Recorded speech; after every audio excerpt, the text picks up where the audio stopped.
Hello student. अब आज जो हम लोग क्वेश्चन पिक कर रहे हैं ये है capital adjustment through current account. अब इसमें कभी कभी क्वेश्चन में ये गिवन दिया जाता है कि एक नया पार्टनर आ रहा है, वो अपने एक प्री डिसाइड शेयर के लिए आ रहा है और उस प्री डिसाइड शेयर के हिसाब से वो जितना कैपिटल पे कर रहा है ओल्ड पार्टनर के कैपिटल को हमको उसी रेशियो में चेंज करना रहता है। तो वो हम लोग कैसे करते हैं, उसके लिए जैसे मैंने ये क्वेश्चन पिक किया है कि X and Y where partner in a firm sharing profit in the ratio 3:2. Z was admit for 1/5 share. He paid 80,000 for his capital. Opening capital of X and Y were 1,60,000 and 80,000 respectively. Revaluation profit 30,000 and reserve stood 40,000 at the time of admission of Z. It was decided that the capital of partner will be in the their profit sharing ratio. तो यहां क्या कह रहा है कि ये decide किया गया कि उनके कैपिटल को उनके प्रॉफिट शेयरिंग रेशियो के हिसाब से ही डिसाइड किया जाए। एनी सरप्लस और deficiency is to be transferred to current account of the concern partner. तो उसके लिए वो कह रहा है कि अगर कोई डेफिशिएंसी आती है तो उसको एडजस्ट कर दिया जाए करंट अकाउंट के। Find out capital of partner first thing. Second, the amount to be transferred to the current account of the concerned partner, pass the necessary journal entry। तो सबसे पहले अगर हम क्वेश्चन देखते हैं, सी न्यू पार्टनर है, वो कितने शेयर के लिए आ रहा है? 1/5 शेयर के लिए आ रहा है। अब उसका जो कैपिटल है वो उसके लिए 1/5 के लिए 80,000 दे रहा है।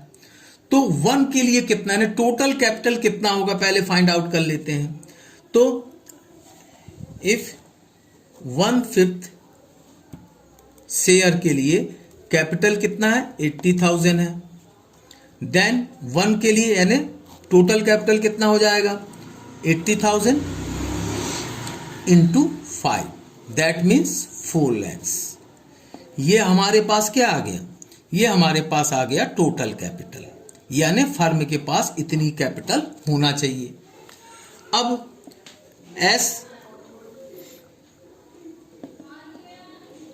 अब सबसे पहले हम लोग एस पर क्वेश्चन न्यू शेयर निकाल लेते हैं। न्यू शेयर निकालेंगे कैसे? सी कितने के लिए आया? 1/5 के लिए आया। तो हम हमेशा टोटल प्रॉफिट को क्या सपोज करते हैं? 1/5 1 सपोज करके चलते हैं। उसमें से 1/5 सी का प्री डिसाइड है। एलसीएम लेके सॉल्व करेंगे तो कितना आएगा? 5। तो देन 5 - 1 दैट मीन्स जो 4/5 हमारा क्या आ गया? रिमेनिंग शेयर आ गया। अब इस रिमेनिंग शेयर को ओल्ड पार्टनर जो है अपने ओल्ड रेशियो में ही क्या करेंगे? बांट लेंगे। तो एक्स न्यू शेयर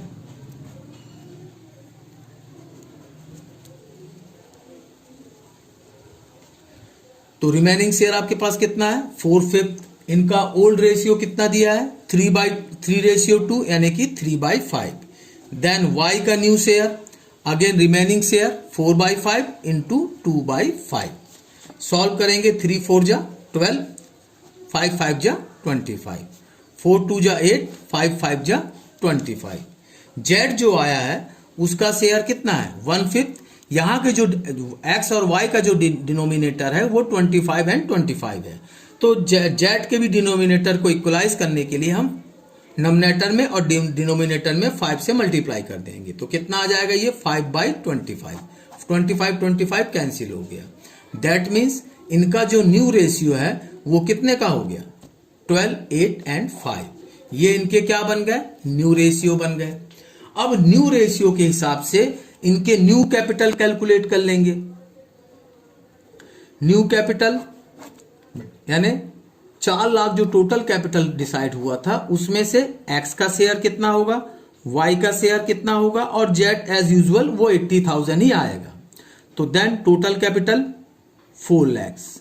इनको फ्रैक्शन में कन्वर्ट करें तो कितना आएगा? 12/25, 4 lakhs इंटू वाई का 8/25 एंड जेड का 4 लाख इंटू 5/25।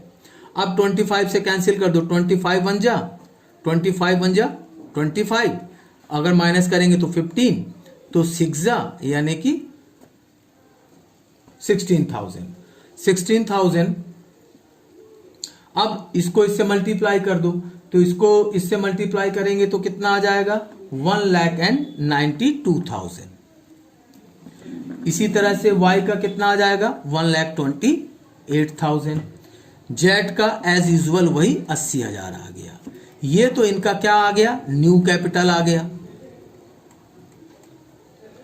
बट अब हमें यह देखना है कि एक्स वाई का एक्चुअल कैपिटल कितना है। X Y and Z opening capital question में दिया गया है, एक्स का कितना दिया है 1,60,000 एंड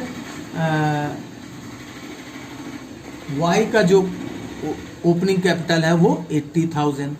अब यहां पे ये भी कह रहा है कि रिवैल्यूएशन का एक प्रॉफिट है, ये भी किस रेशियो में बटेगा, ओल्ड रेशियो में बटेगा। 30,000 इनका ओल्ड रेशियो क्या है 3:2 का है, दैट मीन्स 3/5 ये x के लिए और y के लिए 30,000 इंटू 2/5, 5 से कैंसिल करेंगे तो 6,000 आएगा, दैट मीन्स 18,000। इसको भी कैंसिल करेंगे तो दैट मीन्स ये 12,000। तो रिवैल्यूएशन का जो प्रॉफिट किसको मिलेगा, एक्स एंड वाई को, किस रेशियो में, ओल्ड रेशियो में 18,000 और ये 12,000। इसके बाद एक एंट्री आपको और दी गई है क्वेश्चन में, रिजर्व दिया गया है। रिजर्व भी ऑलवेज क्या होता है, ओल्ड रेशियो में बढ़ता है। एक्स का कितना दिया गया रिजर्व आपका 40,000, तो 40,000 इंटू अगेन 3/5, 40,000 इंटू 2/5,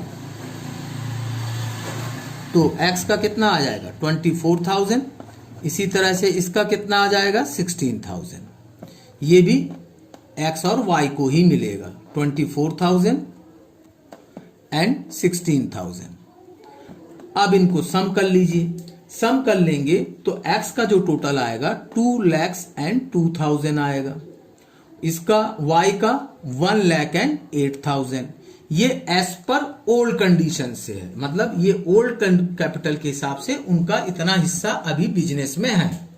अब हमने जो न्यू कैपिटल कैलकुलेट किया था इससे इसको कंपेयर करेंगे, तो न्यू कैपिटल इसका कितना आया था 1,92,000 एंड y का आया था 1,28,000।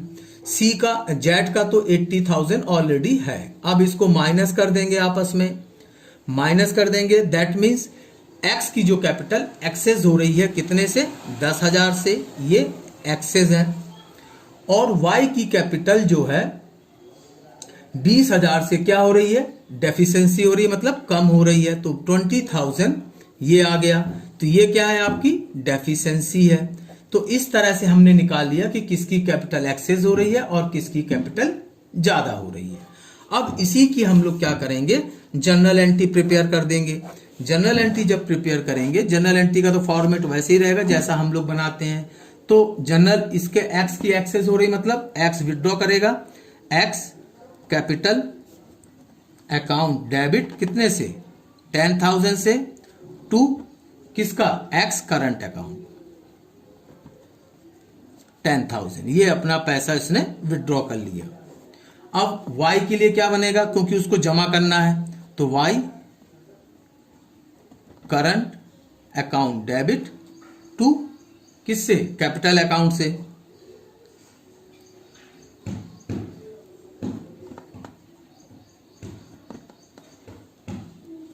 ये आपकी जनरल एंट्री बन गई। तो इस तरह से हम लोगों को न्यू पार्टनर के हिसाब से भी ओल्ड पार्टनर के कैपिटल को एडजस्ट करना पड़ सकता है, और इस वे में हम लोग क्या करेंगे, उसको प्रिपेयर करेंगे। Thank you.